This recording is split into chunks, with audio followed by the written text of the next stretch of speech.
Hi, I'm Jim. Welcome to the Unbound Performance Podcast, where we explore the world of sports and performance mindset training. And I'm Caroline. Each week we talk about the strategies, habits, and mental framework that help us to excel. Let's get into today's episode. Parent roles? Well, because we both talked about our parents being pretty good, like not too involved, but not like pushy, just supportive. They're just there, Yeah. like Yep. regardless of the win, regardless of the loss, like regardless of playing time. Yeah, I there recall was... like one time ever that my parents stepped in, Same. and I was like, "Don't you ever do that again." Like I remember, I found out after that. It wasn't like, "Do you mind if I talk to coach about whatever?" It was like they just did it, and I was like, "Don't you ever?" Where was that? I think it was in college. I think it was. I told you the story about my freshman year when I was, learning a new position, being thrown into a new position, and I went to my coach and I was like, "I'm just having so much anxiety," and they were like, "Well, we think the way to solve this is to not play you until your anxiety's better." Oh, you think that's gonna fix it? That'll help. And Thanks. I think my mom called and was like, "Listen, Yeah. like you're the coach, but like that's not gonna help." Banishment doesn't lessen anxiety. Yeah, like, all right, you lose your scholarship when you're better. Yeah, but other than that, it was like I just stayed out of it. I would have been happy with that either. Mm. My parents never even thought about it. And if we won, we lost, I played a lot, didn't play a lot, like, same. Right. Nothing, like, which is pretty good. So. Yeah, like they might say like, "Oh, like you didn't play as much. Like, how did you feel about that? Or do you like have any reason why you thought that?" But it was never, "Oh, they should be playing you." Like it was never ever that kind of like, "We know best, so we're gonna have this opinion." It was just like, Susie sucks. What's he thinking playing her over? well, and most of the time I would be like, "Well, I had a shitty week in practice," and so like I totally understand. Like I would have loved to play too, but I also always was able to like rationalize like, okay, now in college it was different because it was just like I swear they just like rolled the dice and they're like, "All right, you're starting. But I was always able to like say, okay, like yes, last game I didn't whatever, or in practice this week I was really struggling with this, and so I get it. And my parents would usually be like, "Okay, like that's cool." Yeah, it's good that they trusted you to have a good idea of what was going on. Of the thing that I was the only one participating in. Yeah, I appreciated that. Like, well, that's and I was listening to this podcast, Way of Champions with John Sullivan and Jerry Lynch, and they were talking about they actually have a new book coming out late in the summer on sports parenting. During their conversation, they talked about like when a parent attends one of their child's games, there's one of 4 roles you could possibly play, like participant, coach, official, or fan. And he talked about how you can't play more than one at a time. And so if you arrive there and you want to be the parent and the official, worlds collide. It gets Makes ugly sense. fast. Yeah. Trying to be parent and coach, same thing. Right. And I mean, I've seen it forever where next thing you know, the pitcher's dad is standing behind the backstop, looking to make sure the umpire's not blowing it, repeatedly.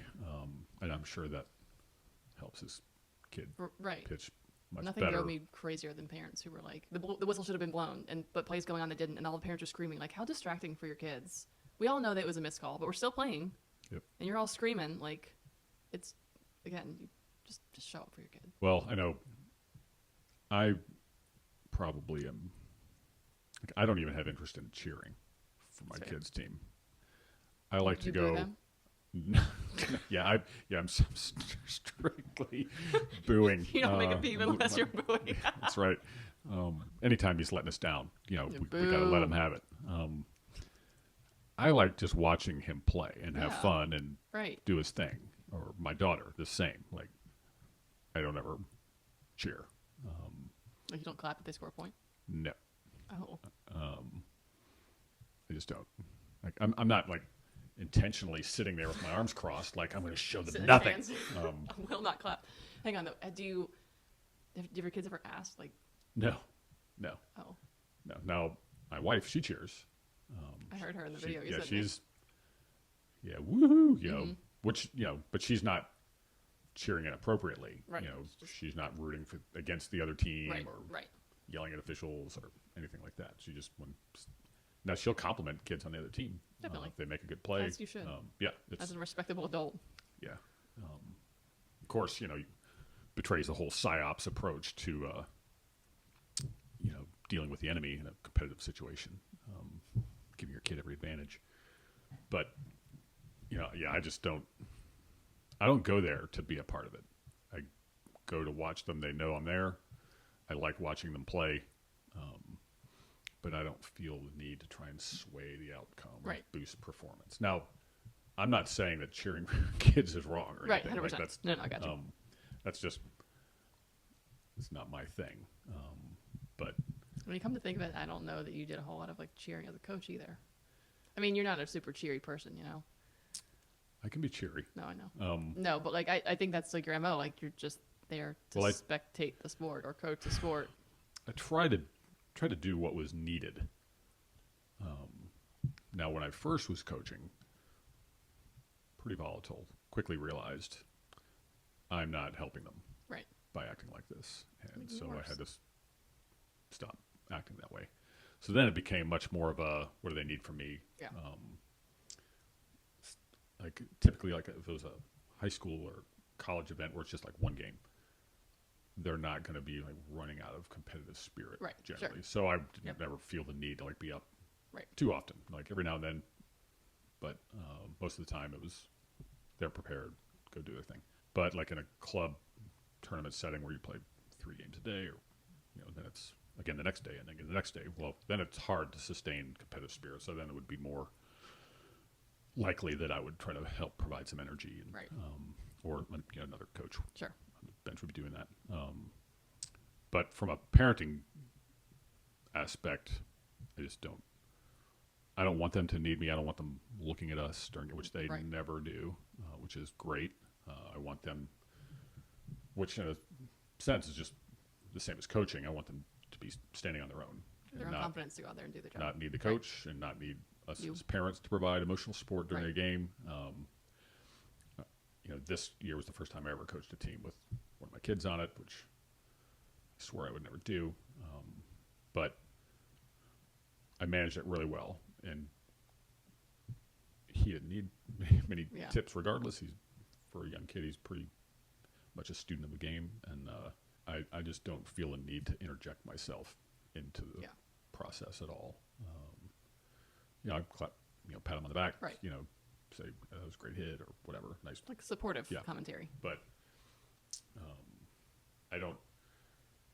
I think it comes down to purpose. Like, why are our kids playing? Right. Why are we there? And I always go back to when I had this conversation with Tim Stevens, who used to be the preps editor at the News and Observer. He's in multiple halls of fame, and he made this statement to me one time early in our relationship. We became friends, and he said the purpose of high school sports is to make better citizens. He just loves that. Yeah. It's like, that's perfect. And so it jives with everything I think about. Like, we use sports to help kids learn all these lessons that Right. can apply to other aspects of their life. They learn to be resilient, and they sacrifice themselves and to serve their team any way the best they can. Sure.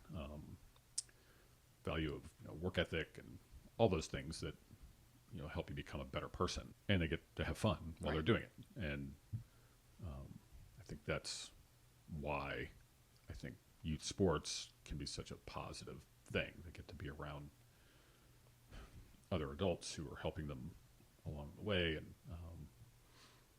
it can be very meaningful. Yeah. But I think sometimes, for whatever reason, we get a little too wound up, and I don't know what, I'm not I don't pretend to be a psychoanalyst, but if there's too much me involved, trying to, like, my worth as a parent, my success as a parent has nothing to do with how Right. good my kid is or No. not good. Right. Like, now how they act and the way they handle struggle and frustration and adversity, and how what kind of teammate they are. Yeah. Those things may be reflective of that. But even then, it's like, hopefully this is an environment that fosters growth in those areas. So that's, I don't know, to me, that's why schools have athletics departments. They should be an extension of the educational Sure. mission of whatever it is, high school, middle school, college, doesn't Right. matter. And then whatever, that purity can be lost at times. Yeah. But to me, that's why it has worth. Right. And I think sometimes even teachers who aren't involved in athletics, they maybe don't appreciate or respect that part of it. That, no, this is an educational environment, just like Just like the classroom. math class. Yeah. Yes. So Well, Well, and chances are your kid's going to remember a life lesson they learned in sports and not remember the, you know, area of a triangle. Pythagorean theorem. That was the example. We were talking about that last night in book club. But someone was talking about things that we don't remember, like things you learned in school that, like, why didn't they teach us about this instead? And that was one of them. Like, how many people are actually using that? Not, again, you can argue that all day long. But I was thinking about, we were visiting some friends recently, and we went to their son's, I think he's 7, so like 8U baseball, like total rec league, like super low key. Every kid plays every position kind of deal. And there was this one boy, he happened to be playing second during this inning, and he just didn't realize that, like, once the ball's in play, you got to go cover the base. You can't just hang out between first and second and stand there. And so people kept getting on second because no one was there to catch the ball. And again, 8U probably hasn't played this position maybe ever, or maybe 3 times all season long. Like, it's end of the season. He's just not. And some kids at that age just aren't going to grasp the concept of things like that in the game. At them. Let me tell my story. So, like, during the inning, the parents are just like, you know, Hunter, you got to cover the base, you know, whatever. But I watched as the kids came off the field, and, like, all the kids are excited about is, like, to get their bats out now, right? Like, at that age, he has no clue that anyone was yelling, cover the base. So the parent, like the mom or dad, one of them went over and was like, hey, buddy, like, once the ball's... And it was a very, like, benign way of delivering that little message. But for me, when, like, in this era of, like, helicopter parents and, like, always fixing things right now, it was, like, another version of that where, like, if you're doing that in sports and you're doing that now, where are we helicoptering in other things? Where are we letting our kids fail? Where are we letting our kids learn that, like, the coach is going to coach them on certain things, or should be, versus mom and dad just supporting him, like, good job, buddy. And it's very instinctual to want to correct. Like, as a parent who's, you know, when they're infants and toddlers and you're, like, always teaching them things and you're teaching them the right way to do things. So I think it's instinctual to want to correct in other areas. But if we're doing it at home and at school and in sports, like you said, there's, like, that blurred line of the roles. And then, I mean, I'm not saying that kid's going to grow up to learn not to respect his coaches. When there is that blurred line early on that, like, oh, I go to mom and dad for advice during the game, not the coach, or vice versa. Just needing to understand what the different roles are in different scenarios. Like you said, as a parent, you can't be both. You've got to pick one. Yeah, that's interesting. Like, I'm not saying the kid's broken because his mom told him to cover the I bag by agree. any means, but, like... I think it's spot on. Just like, got to have that awareness that, like, if we're doing it now at this age, what's that going to look like if and when he goes to a higher level, or he's not listening to coach, he's listening to mom. I just think it's a whole different delivery of the same message, but it's not your role at that not your role. point.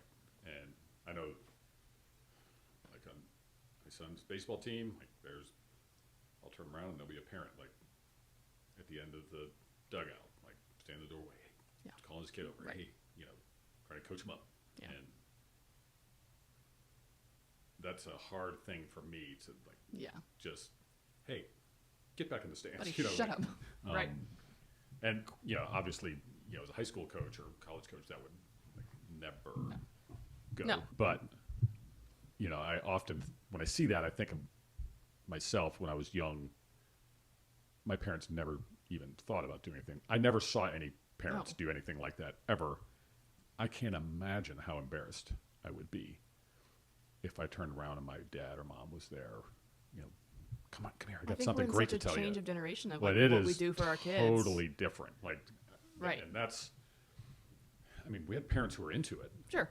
And you should. Like, I mean, sure. To expect parents to just be completely 100% hands off all the time is just an irrational assumption. And I'm not even advocating that. Right. You just be a fan. Right. Be supportive, be encouraging. Right. But the idea that we've got to, like, run up there and right. whatever we have to say is going to be the big difference maker and the whole thing anyway. Like, look, man, like, I coached a long time. Like, I had great stuff to say that was routinely ignored or missed, or they were just too distracted to hear it or couldn't remember it or whatever. Right. And yeah, I think that dual role thing is, like, I really agree with that point. Like, let the coach be the coach in this setting so that they learn how to kind of lock in on the one or two or three people who are, that's their job right now. Right. That's who you look to for those things. Yes. Well, I think too, like, I don't think there's anything wrong with taking your kid home and saying, like, hey, like, during the game today, you know, just teaching, like, basic skills of the game and having that be a separate place where, like, okay, when I'm at home practicing in the front yard, mom or dad can give some advice. But, like, in the game, it's coach. I think it's a similar comparison somehow to, like, we talked about this before with, like, coaches in higher level sports. Mid-game is not the time to try to fix your player's arm swing. Yeah. I agree. right? So it's like, okay, there's the type of coaching that you do during practice, and then there's the coaching you do during games. And if you coach the right way during practice, then games should take care of themselves.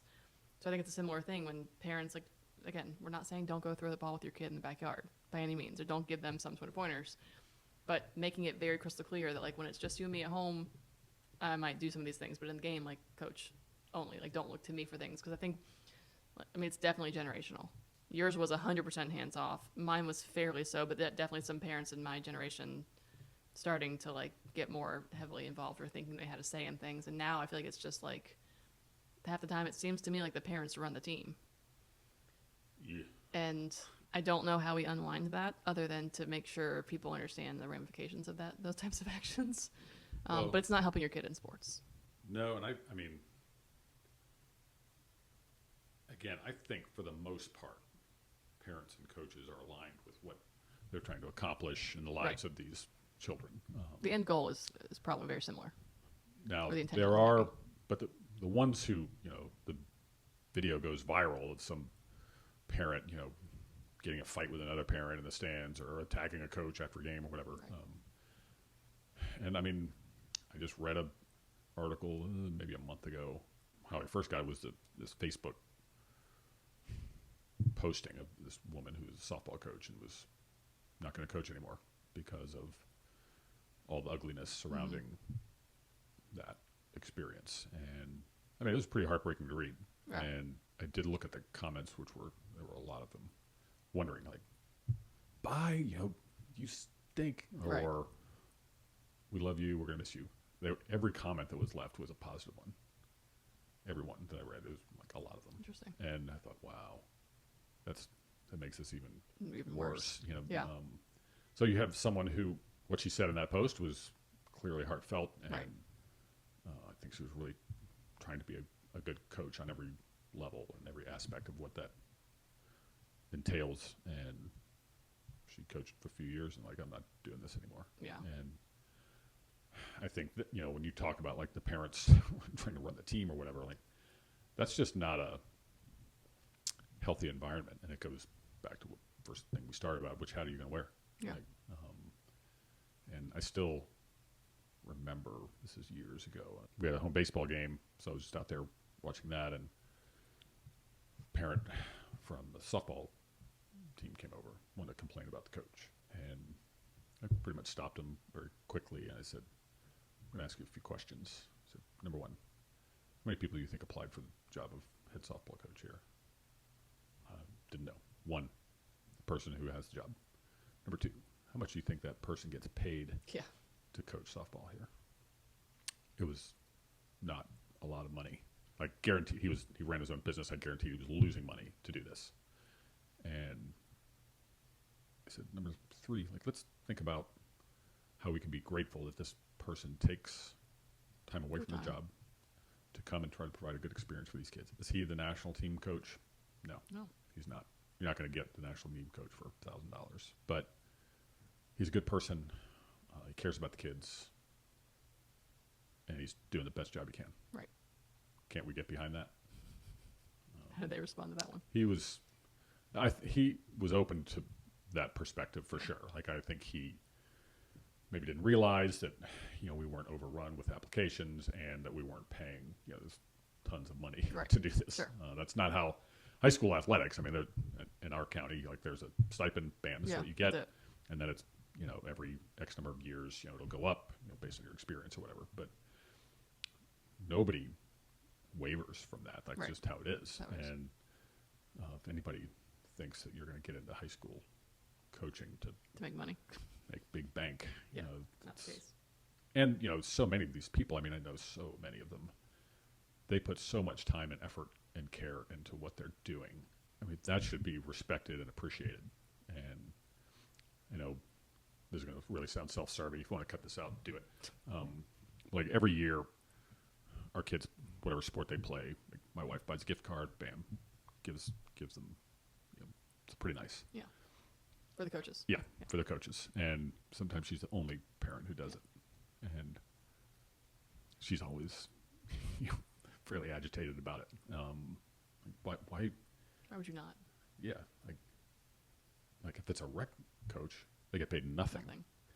You know, coaches like my daughter's in middle school, like get paid next to nothing. I mean, I know some middle school coaches don't get paid anything, but you know, sometimes they'll try to encourage parents to, as a group, give, and Sure. sometimes that happens. It's like teacher appreciation week. Yeah, that happens like more with the teachers, Right. far less with the coaches. So I'm always joking. I said the reason they're picking John to be on his team, they know they're going to get a gift card at the end of the year. I think you can approach this two ways, and it's about much more than just athletics. Like, Right. do we want to live in a state of gratitude and appreciation, or do we want to live in a state of constant complaining and bitterness, Right.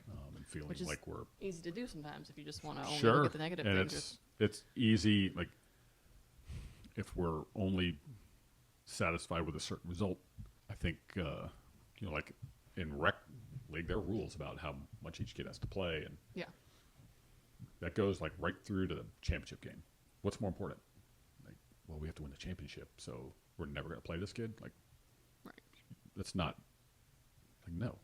Right. Like, the impact it has on that person Right. is And real. frankly, the team, like if especially in rec league or younger ages, what kid who's not the best of the best that's playing all the time is going to want to keep on playing when they learn that, well, that's what happens. I think golf is definitely a sport where it's definitely coming back, but for a while there was kind of like a dying game. Like, people weren't taking their kids to play golf. It's an expensive sport. Like, it just was not something that we were like, oh, let's get a golf club in our kids' hands.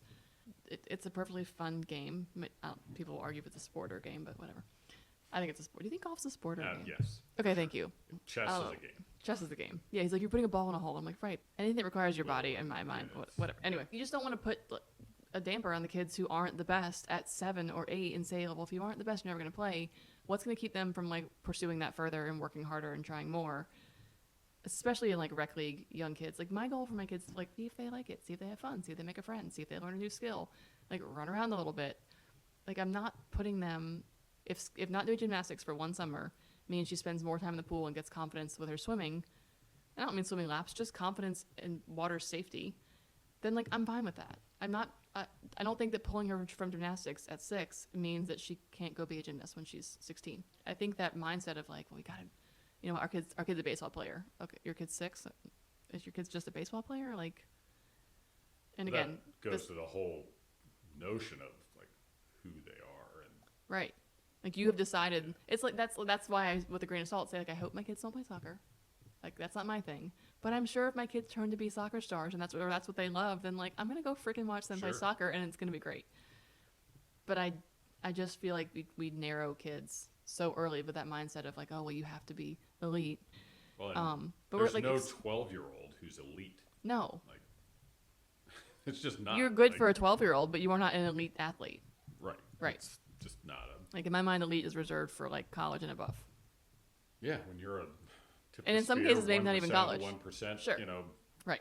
Um, Yeah, I think it's this like, do we want to support our kids in what they have fun with and where they're learning good life skills and making friends and learning to respect the coach and learning how to apply practice skills to game skills, or are we hoping that they become this like prodigy first baseman? Like, I just think that the view on why we put our kids in sports is skewed.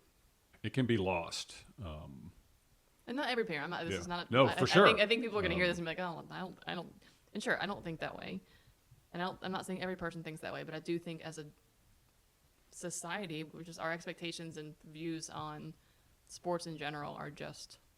And I think a it little off. shifts some, like, we've so far resisted, jumping into the travel pay to play world. We're probably going to hold off as long as possible on that. I'm not saying that it's evil or anything. It's not. I coached in that world forever. The rec approach, in terms of parent behavior, is different than like John has a friend who plays hockey. Like, well, that's pay to play and travel, and Right. it's parent behavior is not the same. Not the same. And I think some organizations do a great job of trying to educate parents on, look, this behavior will not help your kid get recruited. Right. This behavior will not help your child play well. To remind them of the bright perspective on all of this. And I know Well, I remember years ago I'd been giving a lesson to a couple of 12-year-olds, and one of them, they both seemed very uptight, and one of them said that one of her parents had already talked about needing to get a college scholarship. And 12. I was like, wow. So Greg Dale has this book on sports parenting. He was the sports psych head at Duke, and it's a great book. Highly recommend it. But I remember after the lesson, I sent him the link to the book online. It's like, this is really good. Yeah. Because sometimes we need reminders to this is what is most important. And you know, as we get into the travel situation, that I think then people are considerably more aware of the possibilities of playing in college. Right. That's a point of emphasis. That's why a lot of people put their kid in that. I think the second you put money on it, Yeah, the stakes are higher. Gets more intense. And if I'm going to put this much money into it, then I better get paid back on the back end. And I think that's shouldn't always be a monetary expectation in return. I think it's Should still never really be, difficult. Like I don't know what the percentage of people who just participate in travel sports, what percentage of those kids get athletic grant money to play in college. Yeah. Now, again, some of these rules are changing in these sports very, very recently. But up until now, for sure, like you were still like it was a huge roll of the dice. Yeah. I mean, there's a lot of kids who get invited walk-on spots and things Right. like that, but they're paying. They're paying. And I think if you go into that world expecting a payout at the end in terms of a scholarship, I think that's pretty risky. I think it immediately skews your perspective on it too. Like, Right. it's almost impossible not to have that shift in mindset of Yeah. like, oh, I just want my kid to learn some good life lessons and have Yeah. fun in the sport. As soon as you consider, okay, if I'm putting this much money for this many years, well, then I really sure hope we get something on the back end. Yeah. It's almost impossible to rein those thoughts back in and not It's head very down that difficult. path of that kind of aggressive, overly involved, dual role parent. Yeah, and that's where I think taking a step back and realizing like, this behavior may not be helping my kid perform Right. well anyway, to their capabilities. Also, if college coaches see me acting like this in a sideline, Right. they're less apt to be Yeah. enamored with my child maybe. And I remember somewhat often I would have parents ask my advice, like if I see Joe Smith from Whatever school. standing there, you think should I go talk Just to say him? hi. Yeah. Like, no, don't ever do that. Don't. That's like strike 1 and 2. Yes. And then I know we used to really talk about like parents not running water bottles and Gatorade bottles over their kids' bench, and because college coaches notice like which kids are getting waited on hand and foot by their Right. parents, and they watch all of it. That's why it's just you don't want to be Yeah. that. I was laughing because a few weeks ago, or I guess it was a couple months ago now, you and I were at the Carolina State scrimmage. Was that Oh who's yeah, playing? Yep. And we went and talked to Joe Segula, and like I know who he is just by seeing him because with him being a local coach, he was at a lot of tournaments. Sometimes he was at smaller things. I was so adamant about not like being that kid. So when he shook my hand, he was like, "Oh yeah, I remember you." Like I was honestly shocked that 20 years later he remembered me, but also because I made no effort to make any like that was. I mean, don't get it twisted. Like in my mind, I'm like, okay, there's the coach over there, coach over there. Like I was very aware of who was there, but like the last thing I was gonna do was try to suck up to a coach, or if I dare saw my parents go. Like it wasn't until I was signed, I think, that I even let my parents like speak to my future coaches at tournaments. Like just no, just, Yeah, that's that's how it should go. and that was one of I meant to tell you that. It just made me laugh that like I believe he seemed genuine that he remembered me, and I was like, oh, like it just didn't even occur to me that that was part of it. But the thought that if you do things and in return your kid will get something like in that world, like I would nearly say do the opposite. Yes, I remember. Even down to the rowdy cheering parents, like the parents that you see that go viral on Instagram and things. If you're one of those like wild standout parents, I think more people are going to be not into that than people who are like, it's fun to watch on social media and like laugh at that parent, but like I don't think that's the selling point for you and your kid. It's not. It wouldn't be for me. Now, I think the number of situations where parents are, as a group, whatever, like the kids win their match and they're all lined up to Sure. high five their kids after the match. Right. That's not my thing. That Right. would never be my thing. If I'm a coach, I'm not going to high five all the parents. Sure. But that's become like that never happened when I was playing. I mean, Now it's like not at a ever. minimum. Now you see it. Yeah. Okay, like Sure. that's Not gonna be detrimental. yeah, and it's right. not something that all the college coaches are like, the Yeah, parent- it's you know, weird. that's yeah. Right. they're not.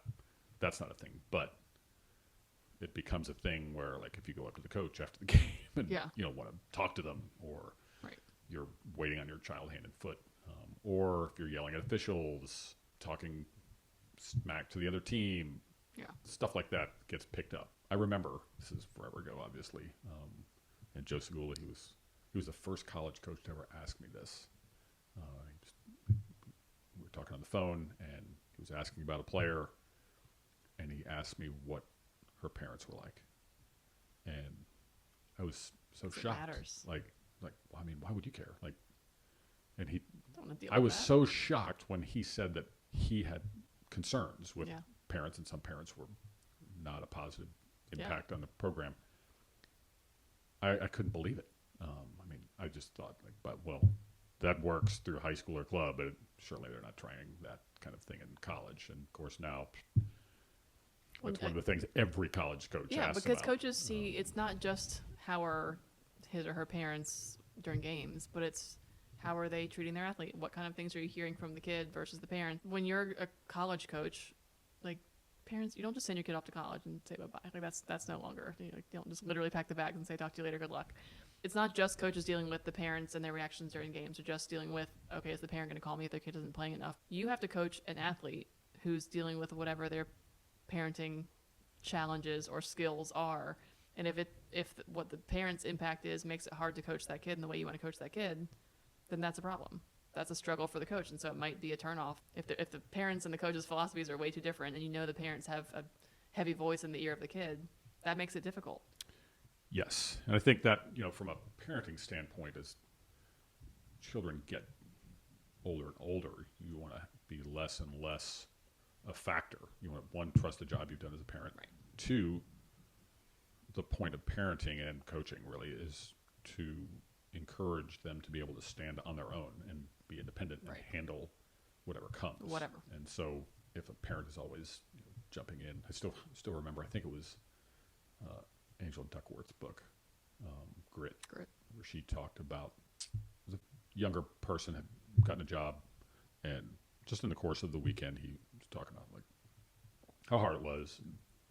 But it's just whatever. It's a conversation everybody has. Right. Like, and so I guess the mom decided to call his boss, and so when he went to work Monday morning, like all his stuff was in a box, and like where was that? Like, and I mean, my wife has told me examples she's heard of in the corporate world where parents call or parents come with their kid on an interview or something, and that's so to me bad. that is just not the goal of parenting. The goal of parenting Right. is To raise an produce, adult. yeah, really strong, independent, resilient, Sure.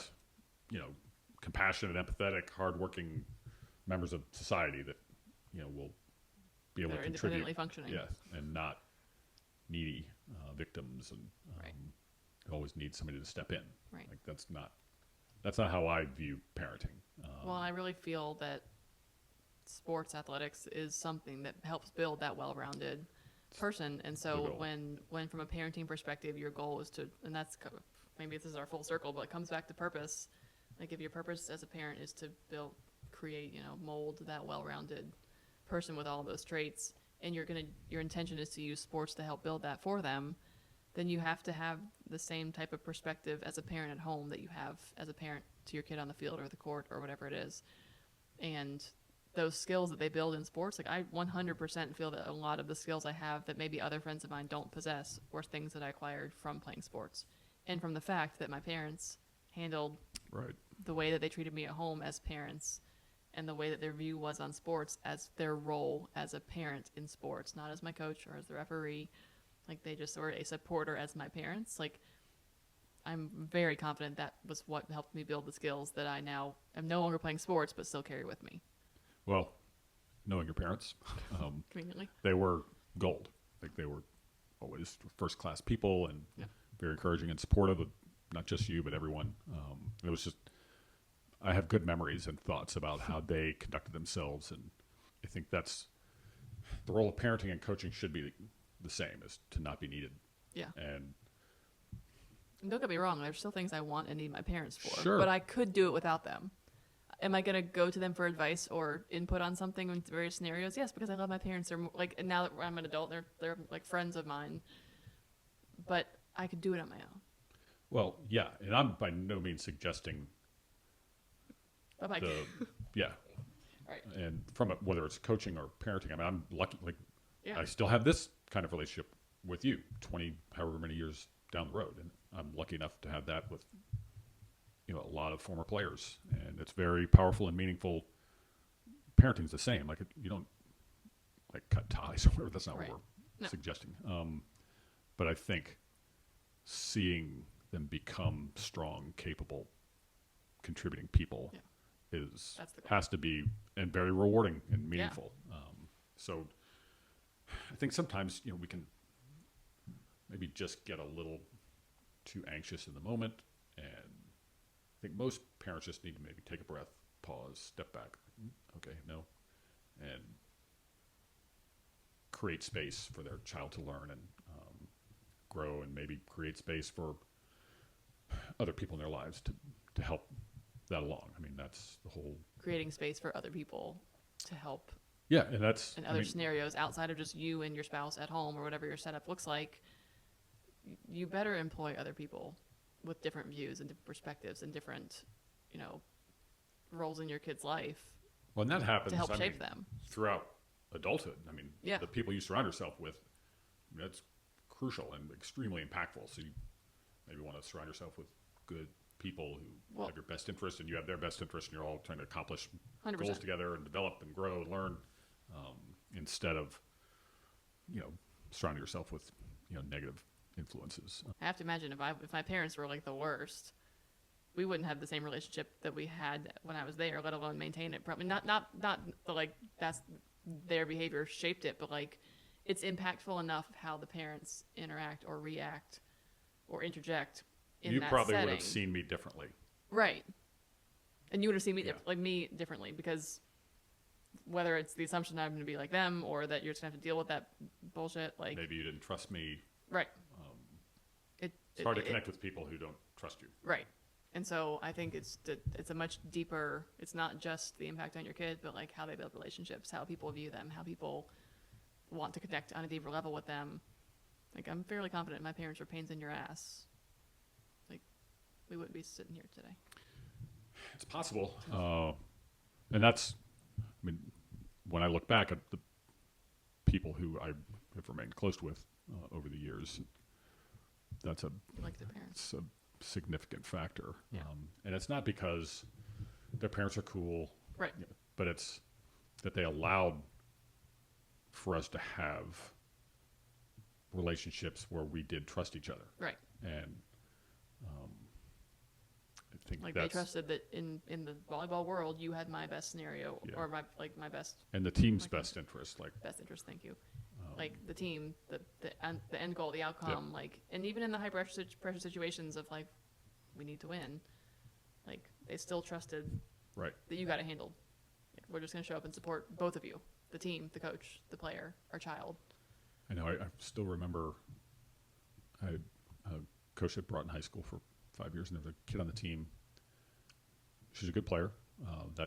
Those teams were really good, and she didn't play a ton, but the kid was just a gem, just beautiful child, and worked really hard, had a great attitude, and sometimes I would go to put her in, and she would like, no, put Sally in instead. Like, she deserves to be in there, and it was shocking, you know. And after the game, her mom was always one of the first parents to come over and congratulate us. And her kid may or may not have played. Right. And even after that girl graduated, her mom kept coming to games. And it was just really That's awesome. inspiring, moving, powerful thing, Totally. and very admirable. And that's, I don't know, I it's been several years, and I still Still remember remember them. them, So that's, I don't know, I think if we're all trying to be light in the darkness and, bringing love and hope and optimism to our community that maybe shapes how we're going to behave and act, and what we want for our children should be, touched by all of that. And that doesn't mean that there aren't, coaches who are jerks or parents who are jerks, but I think for the most part, coaches and parents are all in this together. And as a younger coach, I would kind of give the Heisman stiff arm to parents and not trust them or want to have them involved. But I think as I matured, I realized that that's not really productive and helpful at all. And so I tried to just let them know where I was coming from. They would do the same. And, most of the time we were on the same page in terms of, where we were going. And I think it just helped to hear it. Yep. And the communication, I think, is really important. So, and that, even in a collegiate setting, I know college coaches are extremely attentive to that kind of thing now, where it's, maybe before it was needed. I think it's a good thing. And so that kind of approach and perspective to youth sports from, childhood, rec level to pay to play travel to high school and on into college and even beyond, trying to take the high road pays off. Yeah. For sure. Definitely. We hope you enjoyed this episode of the Unbound Performance Podcast. Your support helps us continue to build our community. If you're enjoying this content, please like, subscribe, and share.